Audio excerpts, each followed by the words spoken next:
This is a pseudo-documentary that truly terrifies viewers. It's the 2021 film Deadly Tape 9. The movie blends violence, gore, and intensity, a must-see for horror fans. Viewer discretion advised. The film is graphic throughout. Highly recommended to watch with friends who enjoy intense movies. The story begins with a special forces unit on a covert mission. They find everyone inside dead, eyes gouged out. A TV report about rat people plays, an urban legend that terrifies many. Rumors spread of a sun-fearing creature hiding in foul sewers.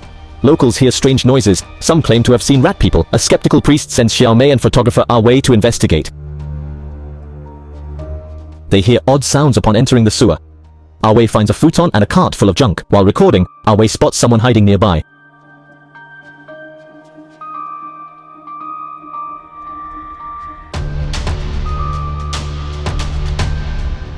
Xiao Mei interviews a homeless man as Ah Wei calms down. He claims to live there with a companion and the rat man. Xiao Mei eagerly asks about the rat man's whereabouts.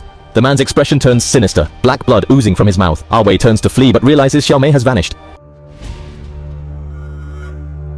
The scene changes. Xiao Mei is tied up, surrounded by strange figures. She whispers for help, but they ignore her pleas. Suddenly, a familiar figure appears. The town's infamous priest. Before Xiao Mei could react, the priest summoned the legendary rat man from the sewer next to him.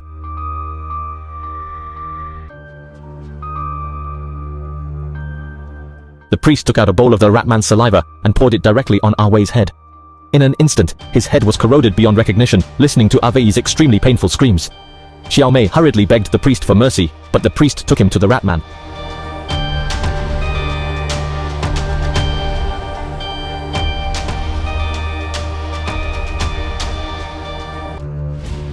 As soon as the picture turned, Xiao Mei was rescued, but her eyes were obviously wrong. In a news report not long after, Xiao Mei suddenly smeared black blood from her mouth and sprayed it on the face of a colleague next to her. The colleague's face suddenly smoked and was corroded beyond recognition.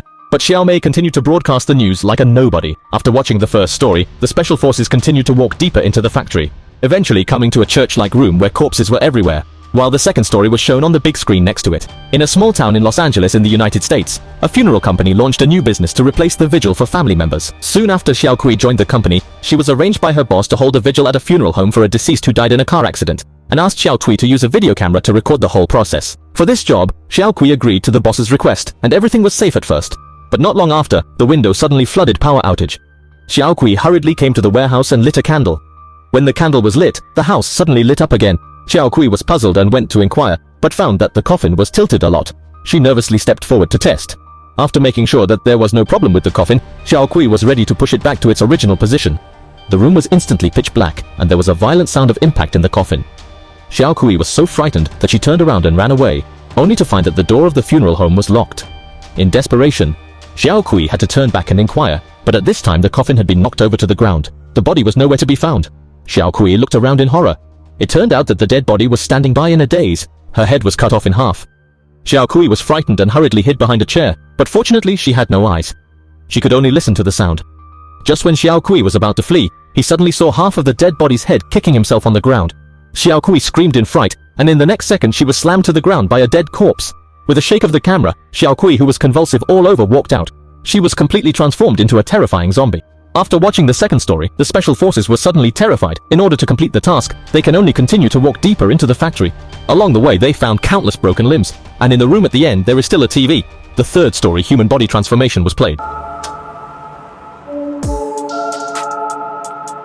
Please like, subscribe, share, and support the Mingjing and Diandian channel. A man's body below the neck was replaced by spider legs. He struggled to escape but fell, causing a fire and dying instantly. A doctor arrived and extinguished the flames with a fire extinguisher. This modified person was the doctor's failed experiment, but he never gave up on human modification. The doctor, a genius in exoskeleton tech, began metamorphosis experiments to prove human-machine coexistence. The doctor was clearly satisfied with this creation.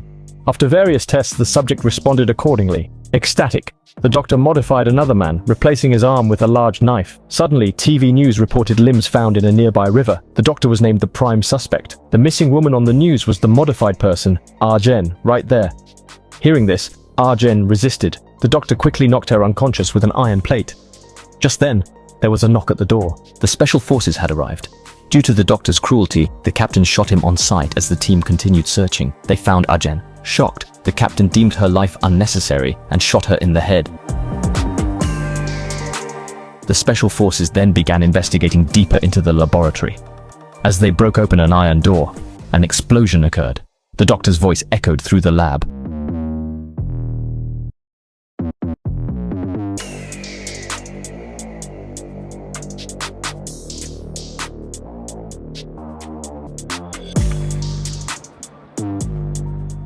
The blast triggered the lab's self-destruct sequence. The doctor's modified subjects came alive, slaughtering everyone. Facing such a formidable enemy, the special forces' guns were useless. They could only watch as the mutants brutally killed their comrades. Amid the chaos, Arjen, hiding in the shadows, seized the chance to escape to the doctor's room. There, he found weapons and blueprints the doctor made for him, and half his brain in a jar.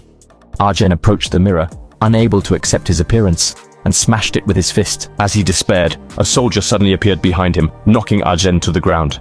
In that critical moment, Arjen found a weapon and attached it to his right hand.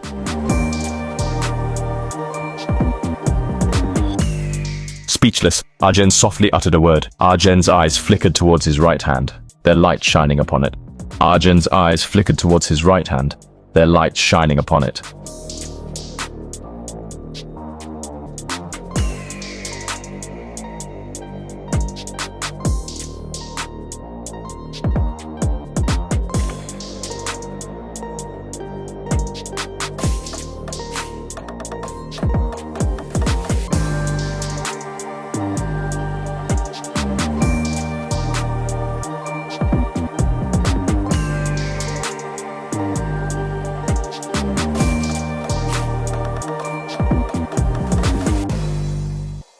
After the crisis, Arjen caught a soldier named Xiao Qiang, who knew Arjen was the missing girl.